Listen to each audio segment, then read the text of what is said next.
Let's see. He's making fun of you because you don't speak Sen. You see the price? It's like 54 reals. Yeah.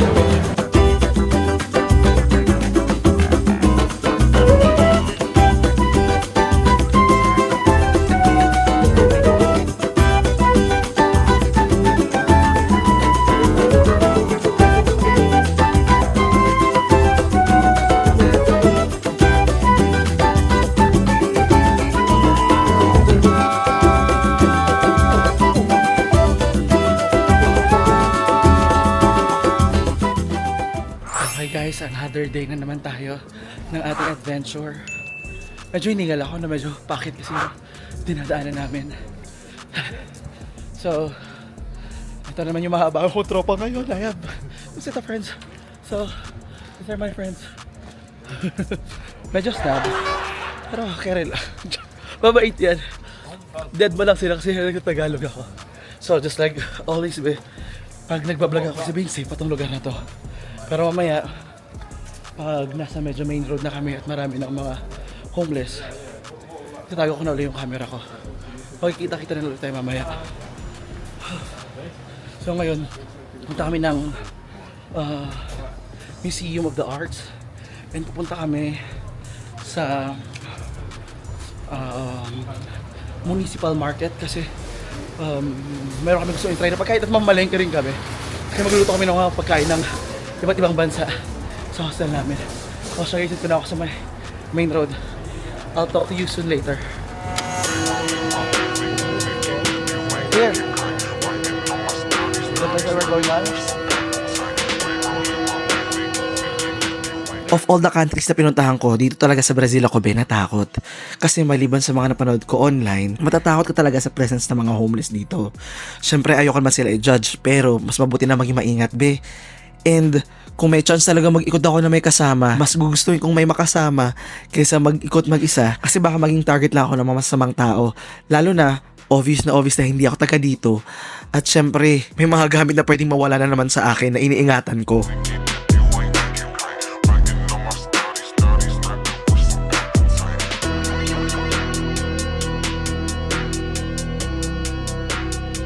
When it comes sa transportation dito guys sa Sao Paulo, I can say na it's one of the best.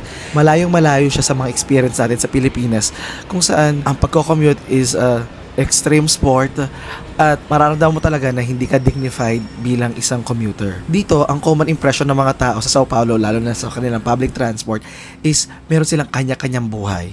Kaya dito sa loob ng transportation nila, loob ng tren nila, hindi talaga nagpapansinan. I can actually describe it na parang New York. May kanya-kanyang buhay, you can really express yourself kung ano ka man, lalo na guys, sabi ko nga 'di ba, ng mga nakaraang video na in-upload ko about Brazil, na napaka open-minded nila dito. Lalo na yan dito sa Sao Paulo. Though medyo nag-iingat pa rin talaga ako dahil you will never know what might happen. And syempre, bilang turista, kailangan all eyes and all ears pa rin kami sa paligid. Hindi lang basta pwedeng pa-bunging at enjoy. Alam mo naman guys, minsan pag nagiging komportable ka, doon kumakagat ang peligro. So mula doon sa pinanggalingan namin, we decided na magpunta sa MASP or Museo de Artes ng Sao Paulo. Kaso, hindi namin na ituloy dahil akala namin free. Oo guys, may mga araw na free ang mga museum dito sa Sao Paulo. And dahil kami dalawa lang nung kaibigan kong Polish yun, parang okay, at may itong kasama namin isang batang Briton is out of budget, we decided to go somewhere else na lang. And ito ngayong sample ng mga tao na minsan lalapit sa'yo para makipag-face ba, makipag-appear, tapos manghihingi ng kung anong meron ka. And syempre, nakakatakot ibang ganyan kasi yung iba nagde-demand pag hindi mo sila binigyan. Kaya minsan, better na lang wag mo silang pansinin. Oh. And it's only for the customers of the Nubank. It gets worse. And also the first day of month. So it's not every Thursday, it's just one Thursday. So I don't think we're gonna go in. It's too expensive. I'm not paying $50. Yeah, it's too much. Yeah, it's too much. So the market. Kahit kaya natin gumastos ng $50 para sa isang museum, ganito talaga pag hindi ka solo traveler at meron ka ng kasama kasi you have to compromise. And syempre, kahit meron ako, hindi rin ako susugal kung alam ko yung kasama ko hindi. And hindi naman ako kapaka-generous din para manlibre sa kanila. So, we just decided to just go somewhere at marami pa naman pwedeng gawin at explore dito sa Sao Paulo.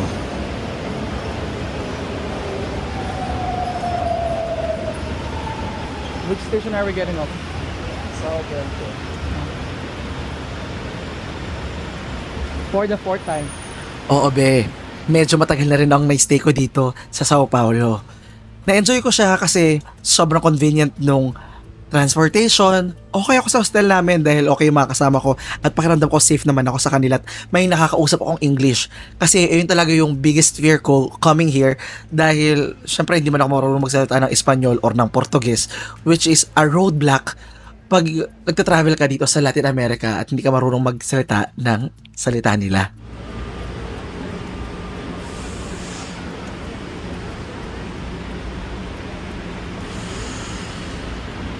Kung mapapansin nyo nga, ito ang kaibigan ko, oh, yung bag niya nasa harap, pang Pilipinas, di ba? Siyempre, maingat din siya. Lalo na, marami siyang mga mamahaling gamit sa kanyang camera. And kung mapapansin nyo rin, kung paano kayo manamit dito, super blend in din. Yung parang tipong, parang taga dito lang din kami, para hindi kami stand off at mapansin ng mga masasamang tao.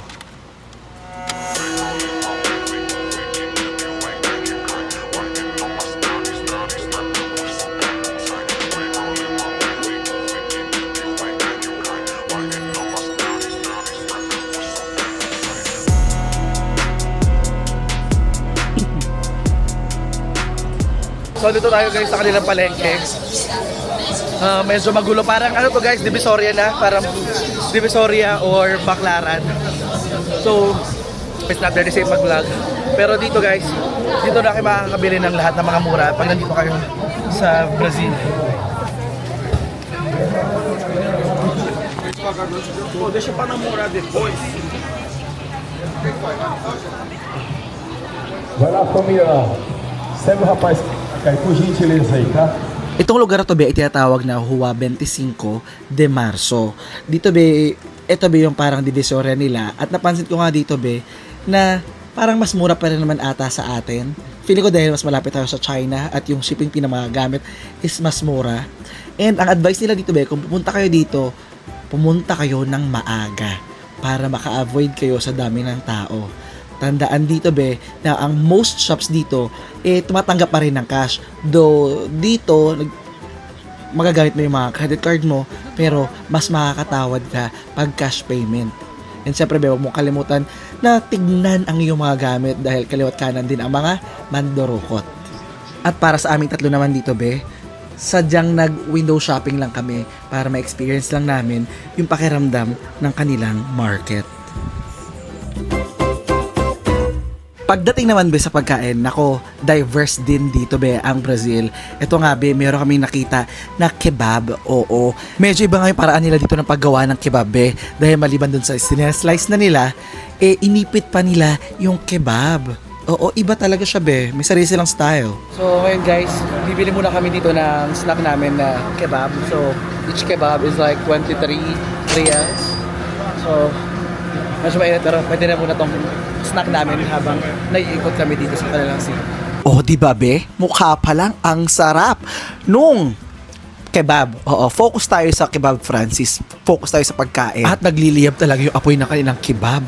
Tignan nyo be, kitang-kita naman yung sarap nung pagkain. Oy, walang halong biro. Tingnan mo naman, oh, sa kanya paghiwa, oh, dahan-dahan niyang hinihiwa.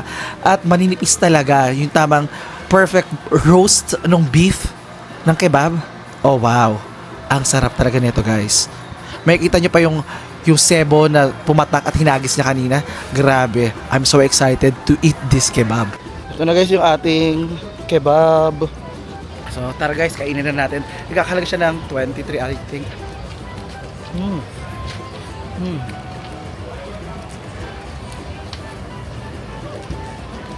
Medyo maasim-asim ha.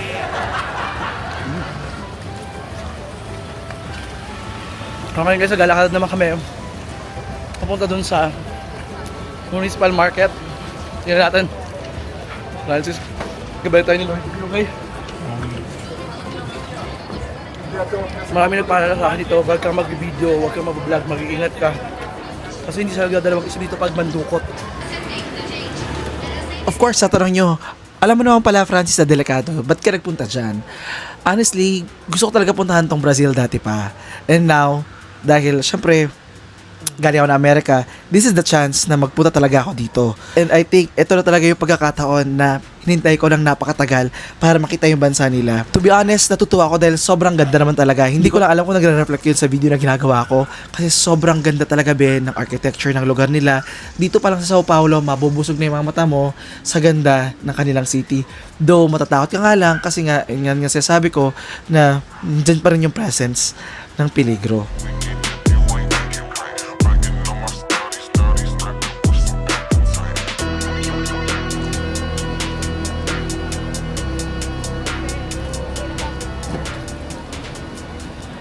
So ngayon guys, dito naman tayo ngayon sa may municipal market na ng Sao Paulo. Tara, pasok tayo guys. So ayun nga sabi nga nila dito dito talaga yung puntahan ng mga tao para kumain. Meron dito isang sikat na parang sandwich ham with cheese sandwich. Medyo kabado tayo guys, ang konti. I want to try here the sandwich. It's gonna be more like a market. Look at this. See, yeah. Okay. Attention, please. I want that. Okay. Combo. Mortadella with cheese, mais, more potato, more refrigerator. Okay. Além, pig pork, burger e churrasco. I want combo Yes. with rock. Esse, rock. Rock. Mortadella Ese, with cheese. Okay. Sí. Uno. And Coca-Cola. Na coca. Solamente uno. Sí. Eles não hablam, não? Não é mudo. Os dois são mudos, né? He's making fun of you because you don't speak, said no hablo. If you see the price, it's like 54 54 reals. Yeah. Sandwich. I thought it'd be cheaper at the market. It's my work. I work out. Vodka, Colasca, vodka. So ngayon guys, nandito tayo sa iconic to dito sa Brazil na nakita ko sa mga videos and mga TikTok videos na pag pumunta talaga sila dito sa municipal market, kumakain talaga sila dito dahil sobrang laki ng serving. Pero hindi ko alam kung mauubos ko siya, pero titikman natin. Let's enjoy it. Yung mga kaibigan ko din sila, kahit dahil busog pa sila. Pero ako, hindi ko alam kung makakabalik pa ako dito, kaya titikman ko na. Itong mortadella sandwich ay isang iconic street food na matatagpuan lang dito sa Merkado Municipal ng Sao Paulo. Kilala ito dahil sa high quality pork sausage na mortadella na mayroong hint ng pistachio at ng pepper sa napaka-fresh at crispy na French baguette. And ito ay mayroon ding cheese, mustard, pickles at kadalasan nasa 300 to 500 grams ito ng mortadella. Para sa kanila sobrang bongga talaga nito. Wow, it's so big guys. Tara, tikman na natin. Ito yung mortadella sandwich. Tara, let's eat.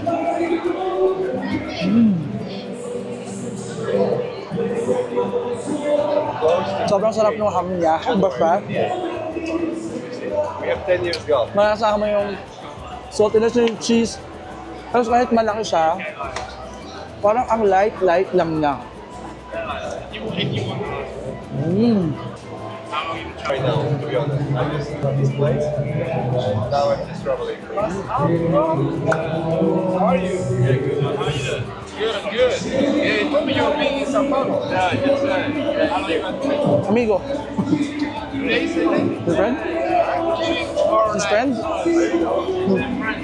Pero ito yung nalaman ko. Maya-maya, parang mananawa ka rin dahil sobrang alat niya din.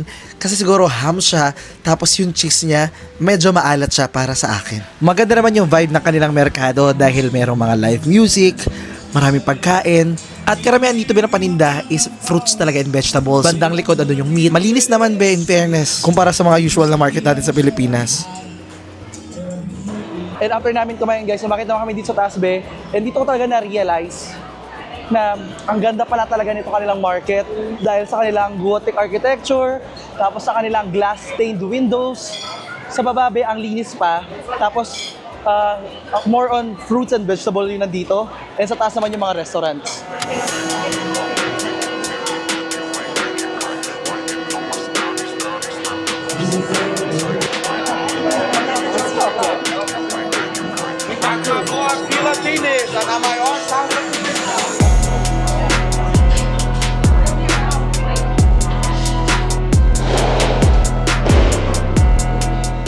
And hanggang ngayon, be, I'm still shocked kung gaano sila influence ng Japanese cuisine dito. Like, sobrang daming Japanese restaurant.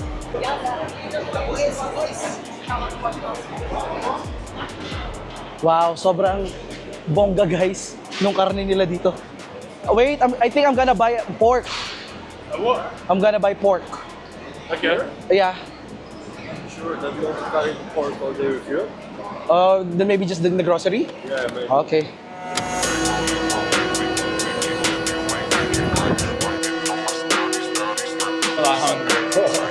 I know it's come another time. It looks really nice. So, ayun guys, marami pang kainan dito. Meron pang mga Asian na kainan, parang ito parang Asian na to, parang Japanese, Chinese. So, dahil busog pa kami, mag-ikot-ikot lang muna kami. Kasi mamalengke talaga kaming tatlo eh.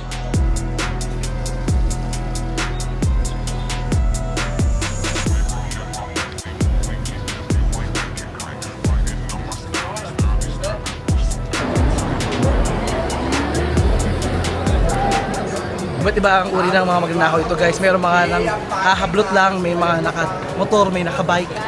So, ingat talaga. Pero, nevertheless, hindi pa rin nawawala doon yung saya ng pag-shopping dito sa Sao Paulo. Sabi nga nila, it can still be a safe area. Huwag mo lang gawin yung mga cellphone mo. Huwag ka lang papakita ng mga mamahal na gamit. Mga mamahaling gamit. Ganun yan, dito yung mga pulis na naman.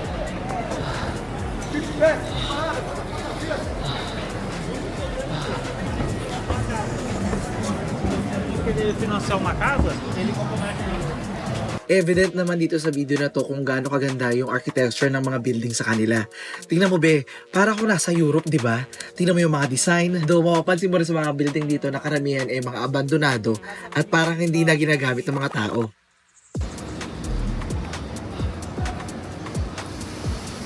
Karne. It's like in the neo Southeast, style, and it's similar to the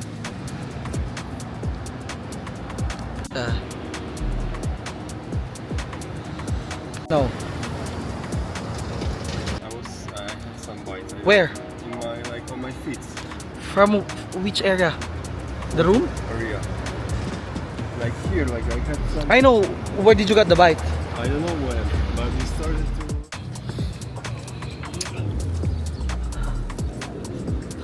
This is downtown. Okay. It's like something that is hard to.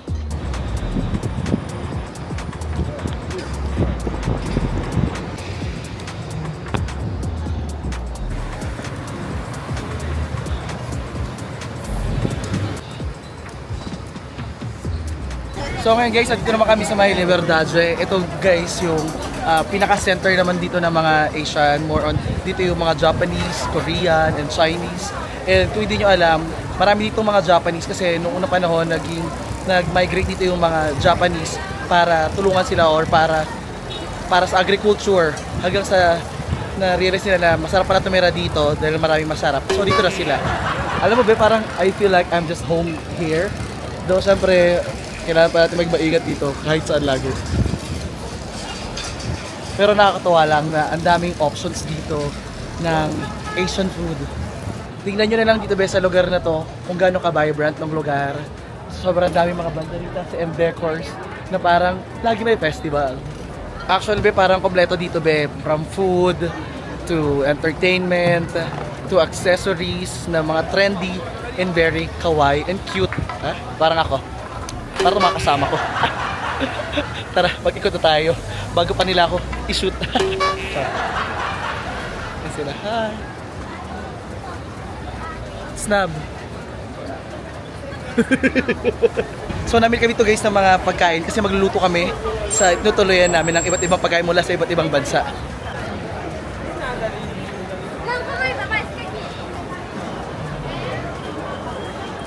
Guys, meron dito mga tinitindang mga bento. Ayan oh. Magbabaon na ako. Actually, hindi ko na-expect na merong ganitong area pala ang Brazil. Although, di ba, alam na natin yung mga Brapanese. Oo, mga Brazilian, Japanese sa Pilipinas sa mga model. Kaya pala merong ganun. Dahil bongga rin naman pala yung pag-migrate ng mga Japanese dito sa Japan. As in, grabe. Just to know this area na Liberdade na sobrang para kung nasa Japan talaga. Ina-expect ko kadalasan pag nag-travel ako is mga Chinatown. Ngayon nakakita ng Japanese town.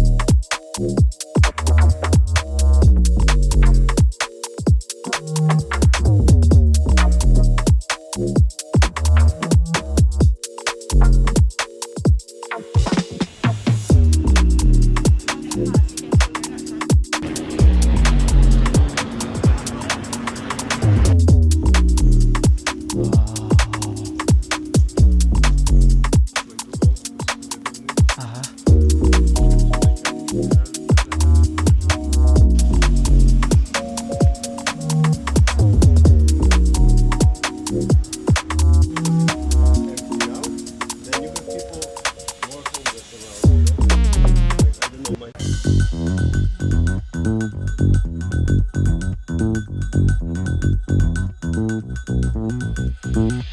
don't know, my